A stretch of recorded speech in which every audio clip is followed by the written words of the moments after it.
Why podcast? मेरे दिमाग में वो इंटरव्यू लेने का एक आइडिया था कि I will just go to random places.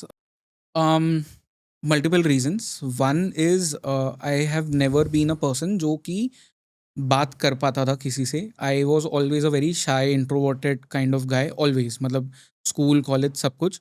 And I was a travel photographer. तो मेरे लिए मुझे लोगों से कोई मतलब ही नहीं था सच. मेरे लिए लोग सब्जेक्ट्स थे मेरे फोटोग्राफ्स के. इट वॉज नेवर लाइक कि I had an emotional bond और ऐसा कुछ नहीं था मेरे लिए. And then I started exploring the world. I started traveling a lot. Then there was this one time जब I was in Egypt. तो उस time पे like over there I had made a lot of friends from different countries. वो एक project होता है. I had Interesting. gone for that. Yeah. तो over there people started asking me कि India है क्या, because India का जो एक image था at least at that time वो ना बहुत ज़्यादा नेगेटिव था, क्योंकि लोगों ने स्लमडॉग मिलियनेयर देखी थी. अच्छा, उन्होंने उसका दूसरा साइड नहीं देखा था. तो उनके लिए India was slumdog millionaire. Okay. तो I had to explain to them कि इंडिया एग्जैक्टली क्या है, इंडिया का कल्चर क्या है, इंडिया कितना रिच है. तो I had to give them the example of IPL and everything कि भाई तुम जो समझते हो इंडिया वो नहीं है, नहीं बहुत है. पैसा है इंडिया में. Richest cricket board. Exactly. And probably one of the richest guys in the world lives in India, या लिव्स या इन या मुंबई इनफैक्ट. या या. तो ये सब मुझे उन्हें समझाना पड़ा था. एंड वहाँ से ना मुझे एक चीज़ समझ में आई कि इंडियंस यूजुअली अगर बाहर भी जाते हैं देश के, they don't talk about the correct India. They talk about, मतलब वहाँ जाके भी हम वही बात करते हैं कि गरीबी इतनी है, क्लिनलीनेस नहीं है. आई अंडरस्टैंड कि इंडिया में प्रॉब्लम्स है, बट हज़ार चीज़ें ऐसी भी है जो करेक्ट है इंडिया के साथ में, जो बाकी देशों में नहीं है. तो talk about those things as well. तो I started just talking. And फिर वहाँ से मैंने रियलाइज़ किया कि यार there needs to be something जहाँ से आउट ऑफ इंडिया लोगों को पता चल सके कि भारत एग्जैक्टली क्या है. एंड वहाँ पे एक छोटा सा वो आइडिया बर्थ ले लिया था मेरे माइंड में कि पॉडकास्ट करना है. पॉडकास्ट नहीं, इंटरव्यूज़ करना है मुझे अलग अलग एक्सपर्ट्स के साथ में.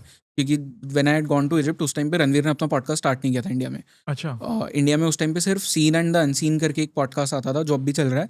ऑडियो बेस्ड पॉडकास्ट है. वही चल रहा था. तो मेरे दिमाग में वो इंटरव्यू लेने का एक आइडिया था कि I will just go to random places. I will interview random people, not even like experts, locals जो होते हैं उनका, and bring out the Indian culture. तो वो छोटा सा आइडिया था, बट फिर ओवर टाइम मैं भूल गया उसके बारे में. I started doing my journalism वाला थिंग, फोटोग्राफी वाला thing. Then one fine day I see कि Ranveer has started doing these podcast. I got hook to it. कि उसने भी जिस तरह से स्टार्ट किया था पॉडकास्ट, इट वाजंट पॉडकास्ट, उसने इंटरव्यूज से स्टार्ट किया था. If anyone is like his oldest या subscriber, online one. Yeah yeah. Online. And उसके पहले भी ही स्टार्टेड डूइंग कंटेंट क्रिएटर्स के साथ में एक इंटरव्यू का सीरीज उसने स्टार्ट किया था. अच्छा. तो ही वाज गोइंग टू सब कंटेंट क्रिएटर्स के घर पे एंड वहाँ जाके 20-25 मिनट के इंटरव्यूज रिकॉर्ड कर रहा था. Yeah. एंड वहाँ से फिर उसने एक वो पॉडकास्ट स्टार्ट किया था विराज के साथ में, जहाँ पे वो बात कर रहा था. तो आई हैड सीन दैट. वो देख के मुझे लगा कि यार this is something which I would love to do. But again I was not very extroverted guy. तो मैं वही सोच रहा था कि कर पाऊंगा नहीं कर पाऊंगा. Then I got reminded of that Egypt वाला trip and what I had thought over there कि मुझे वो इंटरव्यू सीरीज करना है. तो I started doing the podcast उस वजह से कि मेरे दिमाग में एक छोटा सा आइडिया था जिसने इजिप्ट में बर्थ लिया था. Then I forgot that. फिर रणवीर की वजह से I got reminded of that idea again and then I started doing it. But फिर वही था कि मतलब how do I approach to people, 0 subscribers पे कोई आएगा नहीं. तो I started doing podcast with my friends. क्योंकि फोटोग्राफर होने का एक फ़ायदा ये था कि मेरे बाकी फ्रेंड्स भी फोटोग्राफर्स थे.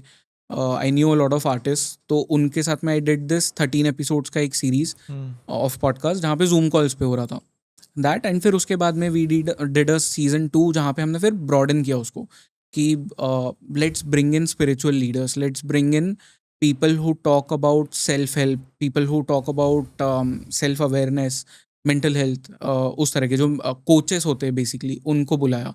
क्योंकि कोविड का टाइम था, people needed that type of content. Although उस टाइम पे कोई मुझे देख नहीं रहा था, because why would anyone watch a random guy talking to such big experts. तो एंड यूजुअली मेरा ऐसा मानना है कि जूम कॉल वाले पॉडकास्ट ज़्यादा नहीं चलते. कोविड के टाइम पे बहुत चले बिकॉज और कोई ऑप्शन नहीं था उस टाइम पे. अब तो क्योंकि पॉडकास्टिंग इंडस्ट्री में like we are sitting in front of each other, तो ये वाला फॉर्मेट ज़्यादा चलता है. तो दैट वॉज सीजन 2. जब मुझे रियलाइज़ हुआ कि ये नहीं चलेगा इसके आगे, तो then I took a break. I started figuring out कि स्टूडियो किस तरह से बना सकते हैं और लोगों को स्टूडियो पे किस तरह से बुला सकते हैं. तो वो एक मतलब ओवरऑल जर्नी रही है. थैंक यू सो मच इस क्लिप को एंड तक देखने के लिए. अगर आपको ऐसी ही interesting and value adding clips देखनी है then dream with Neeraj clips को सब्सक्राइब कर लीजिए. Until then, keep dreaming. I'll see you in the next one.